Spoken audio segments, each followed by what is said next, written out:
One of the most common and evergreen board game components is a standard deck of playing cards. Just about everyone has sat down and played something with a deck of cards, whether it was a family game night, high-stakes poker night, or a drinking game in college. It's not just for gaming either. They're a staple for magicians, gym trainers have introduced the deck of cards workout routine, and they were even used as a secret map to lead Allied prisoners of war to freedom in World War II. With the growing complexity in card games and board gaming, we can often forget the hidden complexity of a standard deck of playing cards. The amount of games and possibilities that come from this seemingly straightforward pack of cardstock is near endless.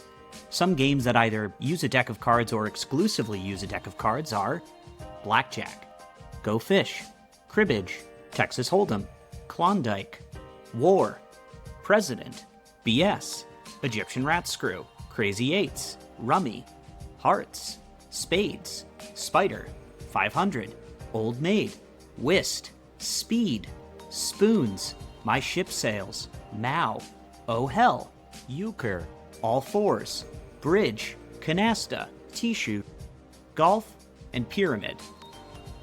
That's a lot of games, and if I didn't name your favorite game, that's because that's not even scratching the surface.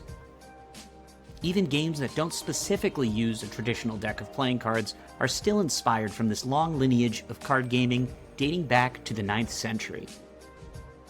While there are a few variations of playing cards even still today, I'll be focusing on the most common version in the West, known as the French suited deck, or a standard deck of 52. This version comprises 4 different suits: clubs, diamonds, hearts, and spades, and 13 values in each suit. The card values are aces, number cards 2 through 10, jacks, queens, and kings. You'll also typically find 2 joker cards as well, but they aren't part of the 52. The most common playing cards, which are what you'll find at most casinos, are the ones produced and distributed from the United States Playing Card Company. They have several household brand names, including B, Aristocrat, and Bicycle. Just Bicycle alone has made over 2,000 different and unique branded decks. You can go on a deep dive to try and find all of the different backs and art that you can, but you likely won't find all of them.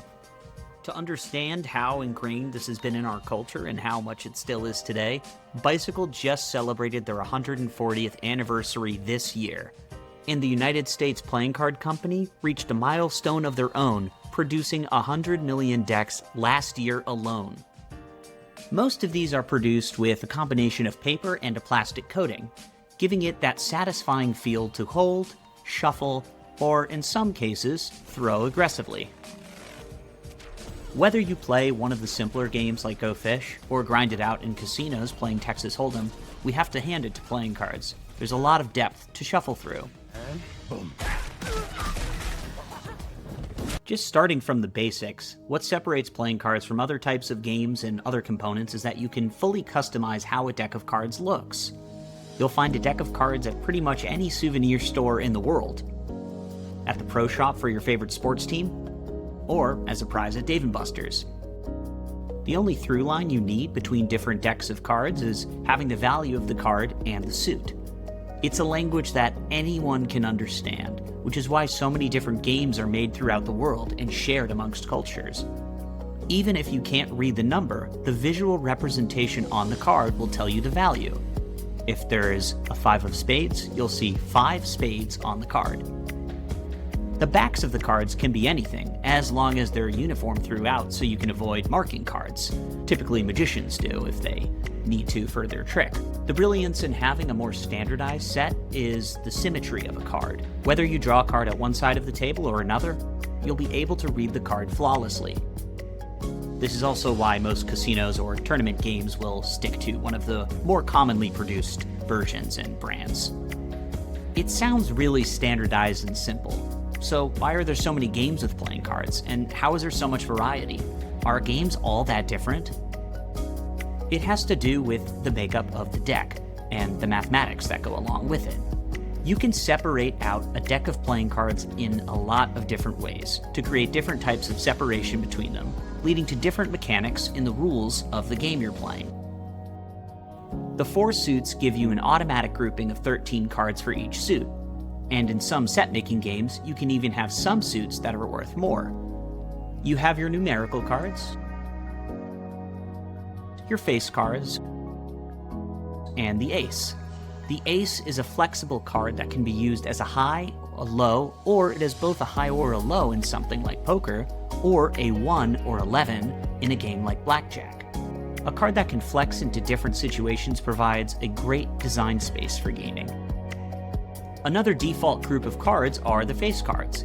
In a game like blackjack, each face card is worth 10, giving a small grouping of 16 cards that give the same value.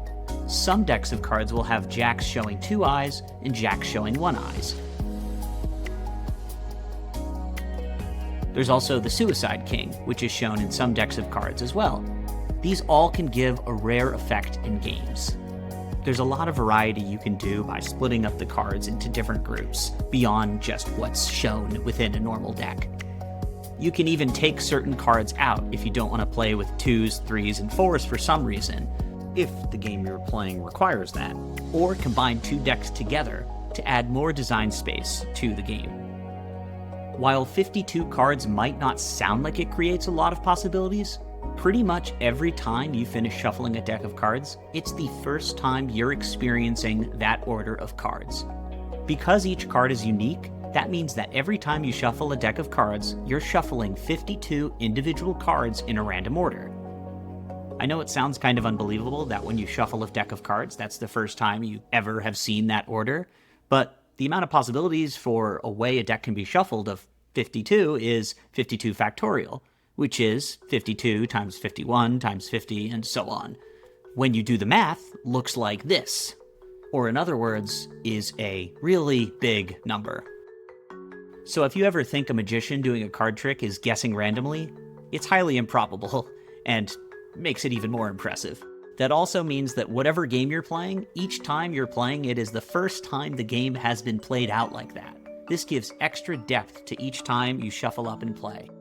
Since everyone knows every card in the deck, this also adds an element of calculated risk-taking for a lot of games. Poker and blackjack are great examples of a game that uses statistics to gain an advantage.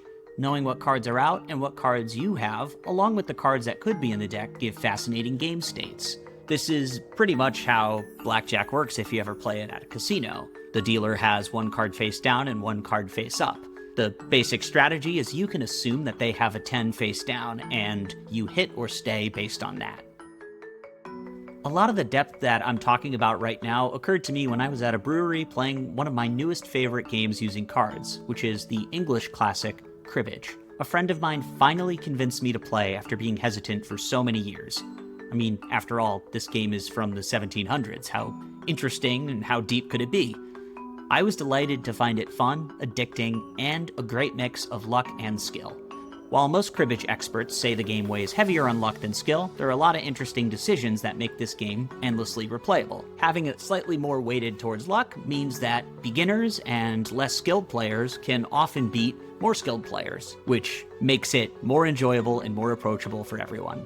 Because each turn has multiple phases, the way scoring happens, and the existence of the crib, there's an added dynamic beyond a traditional playing a hand style game. As you're dealt your hand of 6, you have to decide what cards you will keep and what 2 cards you will add to the crib.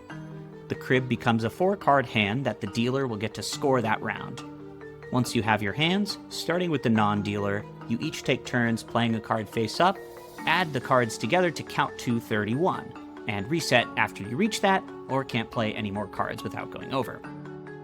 The next phase, you just score your hands, and the dealer also gets to score the crib as a hand as well. The scoring combinations are a run or sequence of minimum 3 consecutive cards, pairs, triplets, 4 of a kind, flush, or if 2 or more cards add up to 15. The dealer can also score 2 points if the starting card is a jack of any suit, or if you have a jack in your hand that matches the starting card's suit.